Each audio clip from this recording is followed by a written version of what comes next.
بسم الله الرحمن الرحیم. الحمد لله رب العالمین و صلی الله علی جمیع الانبیاء والمرسلین سیما خاتمهم و افضلهم محمد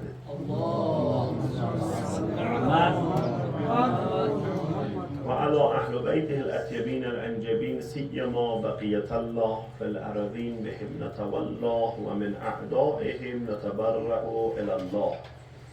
انشاءالله که همیشه تحت توجهات ولی عصر و الزمان حضرت حجت ابن الحسن العسکری ارواحنا الله الفدا قرار داشته باشید به برکت صلواتی بر محمد و آل محمد.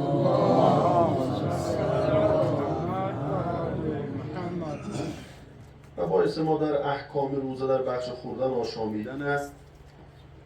رسیدیم به این مسئله که آیت الله اجماع سیستانی حفظ الله می‌فرماید فرو بردن آب دهان اگرچه به واسطه خیال کردن ترشی و مانند آن در دهان جمع شده باشد روزه را باطل نمی کند.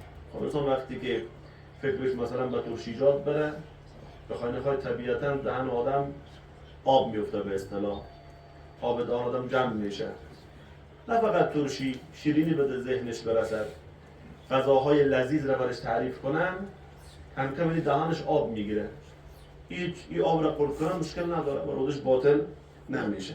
یعنی به اصطلاح توف انسان هر چقدر جمع بشه خورد کردنش مشکل نداره ولی به خاطر تصور غذاها باشه. فرو بردن اخلاط سر و سینه تا به فضای دهان نرسیده اشکال ندارد، ولی اگر داخل فضای دهن شود احتیاط مستحب آن است که آن را فرو نبرد. اخلاط سر و سینه یک بار اخلاط بالا مه یک بار خود حلق مه. حالا اگر دمی بالا کسی مثلا گلاب برو کش کنه بعد این قرد بشه مستقیم بره پایین هیچ مشکل نداری نه، یا از این حلق خود قرد کنه مشکل نداره. یک بار مثلا وقتی که بینی رو بالا کش میکنه از طریق حلق به فضای دهان می روی زبانش می، یعنی اخلاط که از گلو هست روی زبانش می آید. از نظر آیت الله اجماع سیستانی قرد دادنی هم مشکل نداره. مستحب، احتیاط مستحب آن است که انسان عرض کنم که بیرون بیاندازه، یعنی مستحب است. اما اگر قرد کرد چی؟ روزش باطل نمیشه. مسئله بعدی، اگر روزه‌داری به قدری تشنه شود که بترسد از تشنگی بمیرد یا به او ضرری برسد یا آن که به سختی بیفتد که نمیتواند آن را تحمل کند، میتواند به اندازه‌ای که ترس از این امور برطرف شود آب بیاشامد، بلکه در فرض ترس از مرگ و مانند آن واجب است ولی روزه او باطل میشود. و اگر ماه رمضان باشد باید بنابر احتیاط لازم بیشتر از آن نیاشامد و در بقیه روز انجام کاری که روزه را باطل میکند خودداری نماید. طرف روزه گرفته، حالا بنده خدا شاید مثلا هوا خیلی گرم شده، علتش مهم نیست، سر کار است، سر وظیفه است، نمیشه در حال روزه ما کار نریم، یا کنار تنور کار میکنه، گلکاری میکنه یا جوشکاری میکنه، یا خلاصه گرما آنقدر است شدتش که آدم خیلی تشنه میسازه و این تشنگی را عرض کنم که نمیتونه تحمل کنه، بخوای نخوای در روزان تشنه میشه.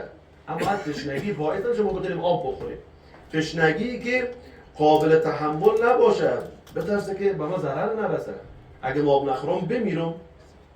در این صورت میتونه به مقدار لازم آب نوش جان میکنه. به مقدار لازم مثلا نصف پیاله لازم است، نصف پیاله، یک قاشق هم لازم، یک قاشق او مثلا بخوره، یک مثلا پیاله کلان هر کس وجودش فرق میکنه و همون مقداری که نیاز دارن یک کالا برو دیگه تشنگی برو یک جک هوا بخوره، این همیشه. و مقدار لازم آب بخوره کمی ضرر برطرف بشه، به اصطلاح رو به موت نره، اما بقیه روز را امساک میکنه دیگه مبتلاش انجام نمیدهد، ولی بعد از رمضان باید قضا هم کند، بخواید نخواید روزش باطل میشه. جویدن غذا برای بچه یا پرنده و چشیدن غذا و مانند اینها که معمولا به حلق نمیرسد اگرچه اتفاقا به حلق برسد روزه را باطل نمیکند. خب مادر حالا این کارا امروز زیاد انجام نمیشه، شاید در اطرافا شب هنوزن. قدیما خیلی میگن رسم بوده که غذا رو برای طفل میجویدن، این درست نیست از لحاظ صحت، از لحاظ عرض کنم که طبی هم درست نیست. آدم غذا رو بجوید و دان طفل خودمانه نه، اصلا درست نه، قدم هر کار میکردن. از لحاظ امور صحی هم درست نیست انسان غذایی که جویده رو به طفل خود بده. حتی از پیاله که انسان آب میخوره، حالا در مدارس ما و شما بگید پیاله در افغانستان زیاد شده، هنوز هم ببینید که یک پیاله است که یک جکو، حداقل اون مدرسه 100 نفر شیشته دلش 100 نفر از یک پیاله آب بخوره. این اشتباهه. این بخوای نخوای انتقال مرض میکنه. این درست نیست این کارا. حالا طرف اومد غذا رو برای بچه خود جوید، اصلا بچه نداره، پرنده داره، بعد خوش داره میره چوچه توتا رو میخره، یا مثلا پرنده کوچیک میخره، مجبور برای از این پرنده برای حیوان غذا رو بجود، یا داره آشپزی میکنه، چی زن باشه چی مرد باشه، خب بعد ببینید دیگ شور شده نشده. ماه مبارک رمضان اومد، دیدن که بیچاره غذا رو شور کنه، مردکام دیگه قار سر خدا نمیتونه که بذاره، سر زن میخالی میکنه. هم روزه اگر غذا رو تو بر افطار شروع کردی، خب بیزن بعد بچشه. اینا روزه رو باطل نمیکنن، چون معمولا به حلق نمیرسه. اگر چه اتفاقا به حلق برسه، یک بار است که مثلا نمی میچشه سهوا از حلقشون میرسه، این اشکال نداره. ولی اگر انسان از اول بداند که به حلق میرسد، روزش باطل میشود و باید قضای آن را بگیرد و کفاره بر او واجب است. یعنی بس میداند طبیعت من قسمی است که اگر من غذا را بچشم، اگر من غذا برای طفلم بجوم یا برای حیوانم غذا را بجوم، طبیعت من طوری است که حتما به حلقم میرسه، پس من نباید کارا را کنم. اگر کردم و به حلق رسید، روزه عرض کنم که باطل میشه، کفاره بر من واجب میشه. انسان نمیتواند برای ضعف روزه را بخورد. خب معمولا بخوای نخوای روزه ضعیفی میاره دیگه. اگر قرار شما ضعف نکنیم پس روزه شما نمیته. اما آدمای تنومندی که خوب لکس هم میخورن تا صبح هم میخورن، عرض کنم که در طول روز یک ضعف میکنه. این یک امر طبیعی است. صرف ضعف آمدن باعث نمیشه شما روزه را بخوریم. ولی اگر ضعف او به قدری است که معمولا نمیشود آن را تحمل کرد، خوردن روزه اشکال ندارد. اما هر که ضعف شدیده، این ضعف شدید دیگه نمیتونه جلویش بگیره، ضرور از بین به اصطلاح میبره، سر ظروف آمده میره، وقت مشکل نداره روزی خود بخوره. بعد احکامی دارد که انشاءالله بیان خواهیم کرد. بر محمد و آل محمد صلوات مباحث ما در شرح حدیث شریف منزلت درباره مواردی بود که آقا رسول الله صلی الله علیه و آله و سلم این حدیث را بیان کرده. عرض شود که 5 مورد را بیان کردیم، رسیدیم به مورد ششم.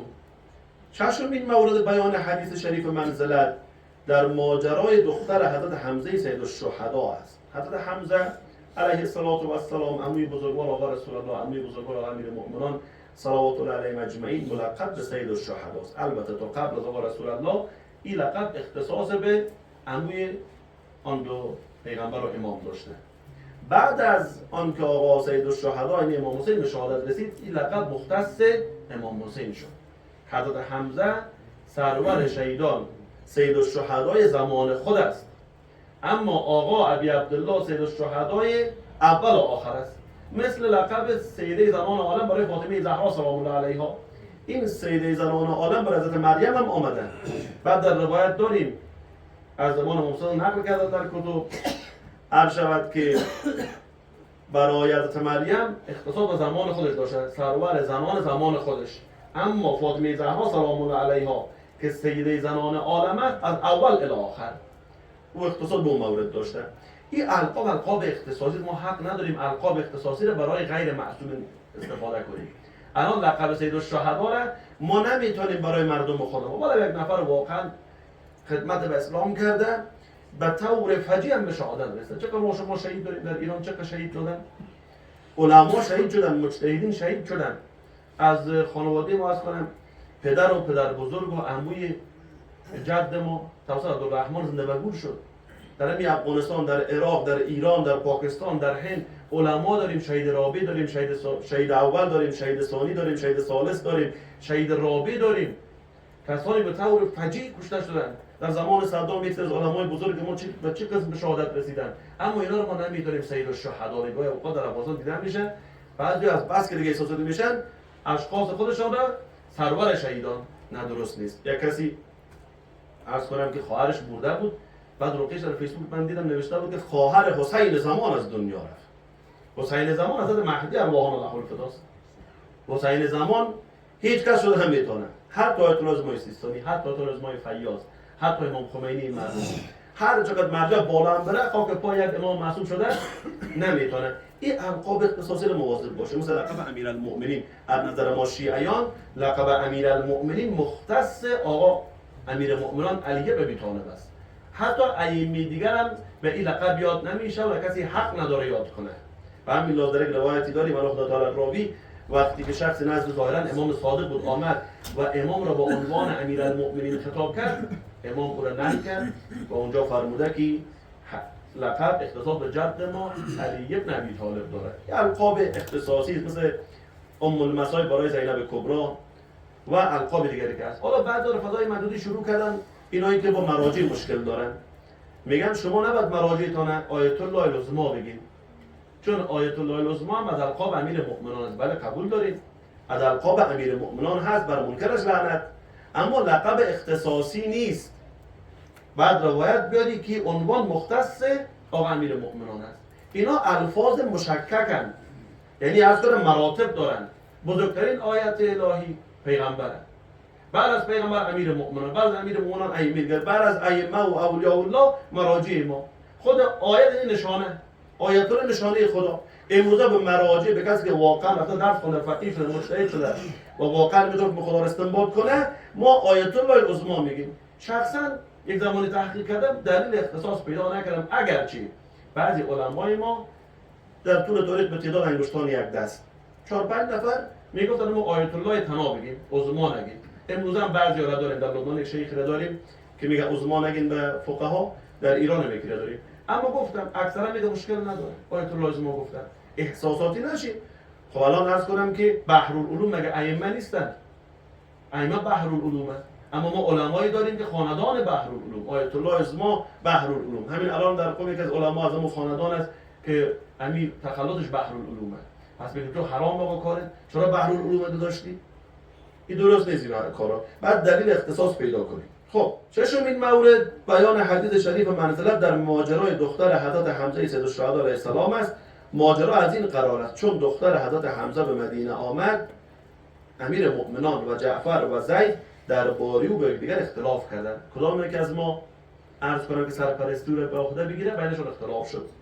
پیامبر خدا صلی الله علیه و آله فرمود بگویید و آنها گفتند. زید گفت او دختر برادر من است و من نسبت به او سزاوارترم. امیر مؤمنان گفت او دختر عموی من است و من او را به اصطلاح مدینه آوردم.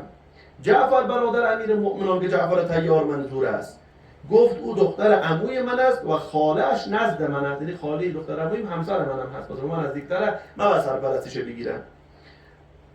آقا رسول الله فرمود ای جعفر او را بگیر، تو سرپرستی دختر حمزه را بگیر که تو از همه بو سزاوارتری.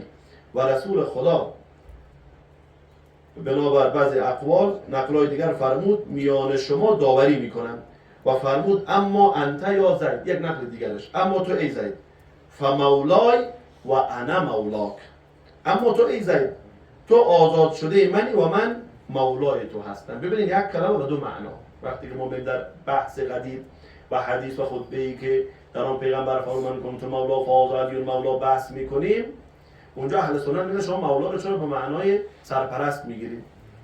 شما میگید مولا بیشتر از 10 معنا داره. اگر وقتی که یک لفظی دارای معانی متعدد شد نیاز به قرینه دارد. خب پیغمبر فرمود من کنت مولا فاز علی المولا، خب یک معنای مولا غلامه. نعوذ بالله پیغمبر گفت که من غلام هستم، اگه غلام بود خلاف شریعت، چون انبیا غلام کسی نمیشن.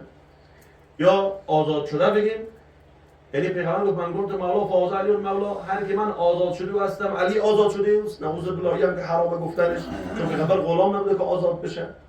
اونجا قرائن داره، چون قبل از او در مباحث قدیم گفتیم چون قبل از من کنت مولا پیغمبر اقرار گرفت الست اولا بکم من انفسکم، آیا از خودشون برای خودشون بیشتر حق ندارن؟ بلا یا رسول الله، بله شما برای بیشتر حق دارید. بعد فای تفریح فمن کنت مولا فازا علی مولا، پس هر کس من مولای و به معنای اولا و سرپرست هستم علی مولای است. اما اینجا ببینید اما انت یا زید فمولای، اما تو ای زید پیغمبر فرمود تو آزاد شده من هستی و انا مولاک و من مولای تو هستم. ظاهرا این زید همون زیدی که بچه خوانده پیغمبر بوده، پیغمبر رو آزاد ساخت، بعد اون پسر خود به اصطلاح به مردم گفت پسر خوانده من. و اما تو ای جعفر در خلق و خوی شبیه منی. یکی از اشخاصی که در تاریخ این جمله براش وارد شده که در از لحاظ خلقت و از لحاظ اخلاق شبیه پیغمبر بوده، جناب جعفر طیار بوده. و اما تو ای علی فانت منی به منزلت هارون من موسی الا النبوة، تو برای من به منزله هارون برای موسی هستی مگر آنکه نبوتی نیست، یعنی بعد از من پیغمبری نخواهد آمد. این روایت را ابن عساکر در تاریخ مدینه دمشق، احمد بن حنبل در مسند، بیهقی در السنن الکبری و دیگران نیز نقل کردند. این مورد عرض کنم که ششم. مورد هفتم حدیثی است از جابر بن عبدالله انصاری رحمت الله علیه. او میگوید ما در مسجد خوابیده بودیم. خب دقت کنیم روزدارا در ایام ماه مبارک رمضان دیگه مسجد خوابیدن ها زیاد میشه. حالا اینجا شاید کمتر، شما بیاید بخیر چندهون اونجا حتما دیدید دیگه بار از نماز جای پای ماندن نیست دیگه، رقم مردم خودمون میخوابن اولاد بشید ما میخوابیم. ما در مسجد خوابیده بودیم که پیامبر خدا صلی الله علیه و آله آمد و چنین فرمود. آیا در مسجد میخوابید؟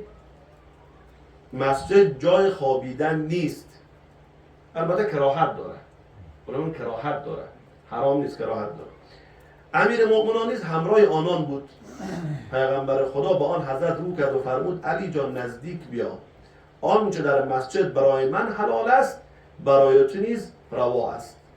اما ترضا ان تکون منی به منزلت هارون من موسی الا النبوة، آیا راضی نیستی که برای من همانند هارون برای موسی باشی مگر در مقام نبوت؟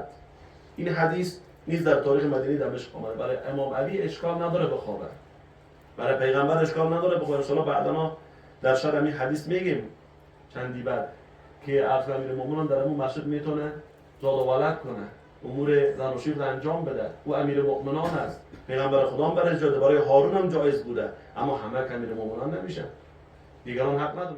یک سری امور در مسجد کراهت داره که حالا خوب از بگیم. مثلا در مسجد اومدیم به ذکر خدا مشغول شویم، به قرآن خواندن مشغول شویم، به عبادت مشغول شویم. وارد شدیم وضو داشتیم یک دوره که نماز تحیت مسجد اونها مستحب و واجب نیست. چی کراهت داره؟ خوابیدن در مسجد، بحث و جدال دنیوی. آقا دلار کجا رسید؟ آقا نقره کجا طلا چقدر شد؟ آقا منده نکن برنج چقدر قیمت آقا روغن کجا رسید؟ این بحث‌های دکان و مال و منال در داخل مسجد خانه خدا که برای عبادت مسجد میگیری محل سجده، اینا کراهت داره، حرام نیست، کراهت داره. اینجا اومده رو به قبله آقا یاد گناه ما بیفتیم، روغن هر چقدر شب آخرت مراحات نمیکنه، اونو گناه چقدر شده رو در فکر خود بیارم. مردم نگین در خود فکر به قبله آقا گناه ما چند کیلو شده، اگه من همین بسیار رسونم گناه ما چند سیر شده، در مسجد بعد نار فکر کنیم دیگه، بعد رو به قبله الهی العفو بگیم و این بهتره برای ما. خب هشتمین مورد بیان حدیث منزلت، حدیث ام سلمه علیها السلام است. ام سلمه یکی از زنان بزرگوار آقا رسول الله. پیامبر خدا به همسرش ام سلمه فرمود یا ام سلمه ان علی لحم من لحمی و دمه من دمی و هو منی به منزلت هارون من موسی الا انه لا نبی بعدی. این عبارت در خیلی جا ما شما خواندید. ای ام سلمه به درستی که علی گوشتش گوشت من است، خونش خون من است و او برای من به منزله هارون برای موسی است مگر آنکه بعد از من پیغمبری نیست. این حدیث نیز در تاریخ مدینه دمشق موجود است. عرض کنم حضرت آیت الله سید علی حسینی میلانی حفظ الله استاد ما از علمای بزرگ قم، ایشان هم در کتاب خود می‌فرماید موارد فراوان دیگری نیز وجود دارد که پیامبر اکرم در آن موقعیت‌ها حدیث منزلت را در شأن امیرالمؤمنین فرمودند. اما این مقدار بحث دیگه می‌خوایم پیدا کنیم، خیلی موارد دیگر هم جنگ تبوک، برای جنگ خیبر، چی اما همین مقدار عرض کنم برای ما کفایت می‌کنه.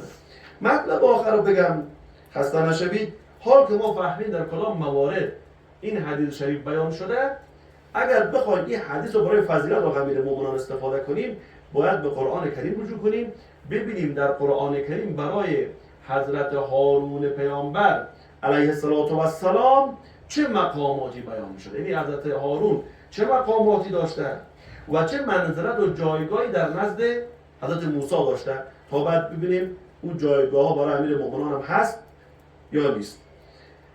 مقام اول مقام نبوت است. حضرت هارون مقام پیامبری داشته. خداوند متعال در سوره مریم آیه 53 میفرماید و وهبنا له من رحمتنا اخاه هارون نبیا، و ما از رحمت خیش به او یعنی موسی برادرش هارون را که پیامبر بود عطا کردیم. حضرت هارون با حضرت موسی علیه السلام برادرای مادری و پدری بودن، تن برادر بودن. و جالب این است که حضرت هارون 3 سال از حضرت موسی هم سنش بالاتر بودن، اما از لحاظ مقام نبوت مرتبه نبوت پایین‌تر بودن مقامش، اینا برادر بودن و نسل نبوت هم از حضرت هارون ادامه پیدا کرد. حضرت موسی میگن اولاد نداشت و میاد نسل نبوت و حضرت هارون رسید. یک مقام. مقام دوم مقام وزارت است. وزیر کسی است که بار سنگین مسئولیت امیر را بر دوش کشیده. این مقام را خداوند متعال از زبان حضرت موسی این گونه بیان می‌فرماید که موسی به خداوند متعال عرضه داشت وجعل لی وزیرا من اهلی هارون اخی، و برای من از خاندان وزیری قرار بده برادرم هارون را. سوره طه آیات 29 و 30. همچنین خداوند متعال در سوره فرقان پیرامون این مقام می‌فرماید ولقد آتینا موسی الکتاب و جعلنا معه اخاه هارون وزیرا. سوره فرقان آیه 35. و هر آینه ما به موسی کتاب دادیم و برادرش هارون را وزیرش قرار دادیم. سوره فرقان آیه 35. در سوره قصص نیز سخن از وزارت هارون به میان آمده است، آنجا که از زبان موسی علیه السلام نقل می‌کند و می‌فرماید و اخی هارون هو افصح منی لسانا فارسله معی رد ان یصدقنی. و برادرم هارون زبانش از من گویاتر است، پس او را همراه من بفرست تا یاور من باشد و مرا تصدیق کند. اینم از این مقام تا به مقام دیگرش انشاءالله برسیم اگر حیات باقی بود. اللهم افتح لنا بالخیر.